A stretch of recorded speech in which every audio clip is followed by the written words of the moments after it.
As we heard in that press conference, Rishi Sunak saying he will go back to Parliament with legislation that makes it that ensures guarantees that Rwanda won't deport those asylum seekers to their country of origin. For more, let's go to The Hague.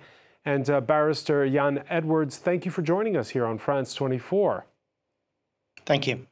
Can the UK Prime Minister deliver the guarantees he's promising that when it comes to those asylum seekers?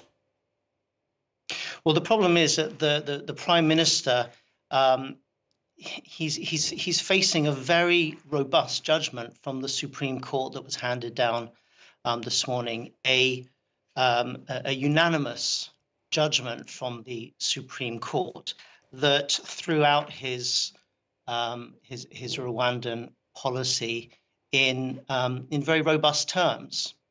This was a judgment that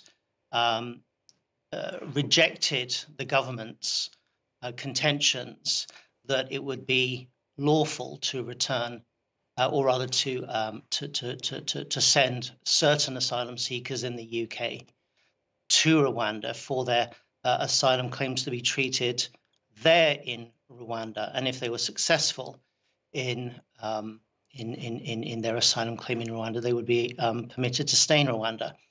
But the challenges that were brought against the policy and the lawfulness of the policy were successful.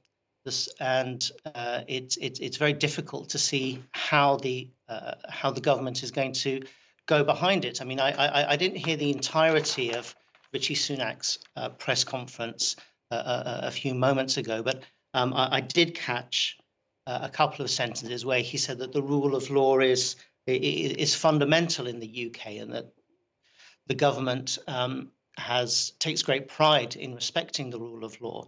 But to go behind this judgment and politically go to Parliament and drive a coaching horses. On that point, in the ruling, the president of the Supreme Court stated that he kind of hinted that they can go back to Parliament and get those guarantees and change the law. He said, quote, "The changes needed to eliminate the risk of refoulement," that word that Philip Turrell was using, may be delivered in the future, but they've not been shown to be in place now. In other words, come back to us with legislation that makes this okay.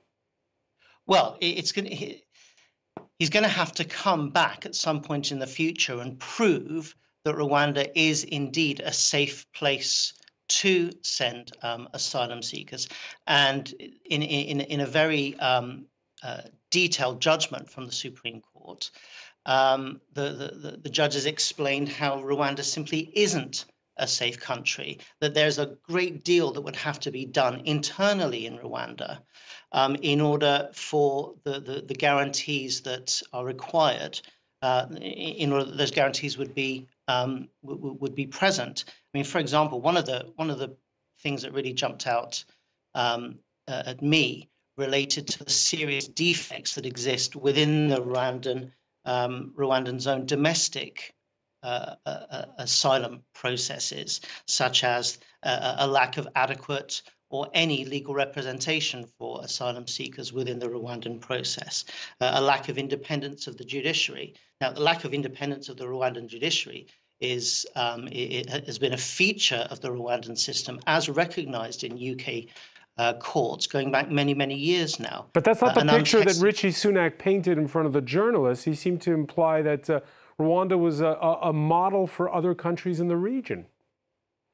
Well, that's simply not true, and the Supreme Court disagreed with him in that regard. I mean, one of the things, another thing that the Supreme Court spent a lot of time considering related to a former agreement that Rwanda had entered into with Israel that existed between 2013 and 2016, I think, an agreement whereby Rwanda would process asylum seekers who had initially sought to claim asylum in Israel. And despite lots of guarantees and Rwanda entering into this agreement in good faith, apparently, but despite all the guarantees that were contained in the agreement, Rwanda very quickly started to refoul asylum seekers, principally from Sudan and Eritrea.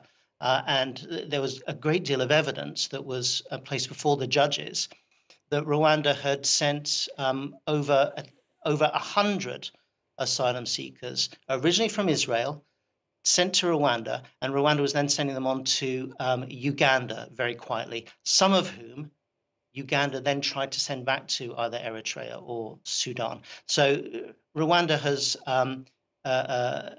entered into this sort of agreement in the past and completely breached those agreements. And on that question, Iain Edwards, it was a unanimous ruling. It doesn't come as a surprise to those who were warning on day one when the scheme was first rolled out that it would be struck down by the courts. Did Rishi Sunak, it can't be a surprise for him, is for him the idea, particularly when he talked about how he understood those within his cabinet who called for ignoring what the ruling was, that it's a way of politically painting himself as an insurgent.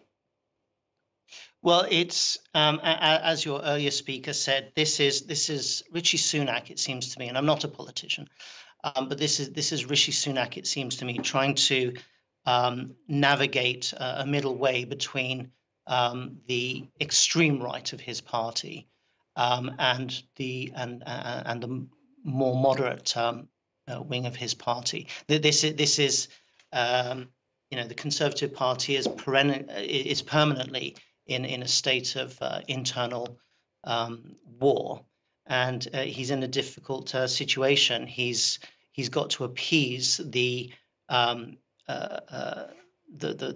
extreme right, the supporters of Suella Braverman, whose policy this was essentially, and he's trying to show that he can be as tough as she is. Iain Edwards, many thanks for joining us from The Hague. I want to thank as well Philip Turrell from our International Affairs Desk.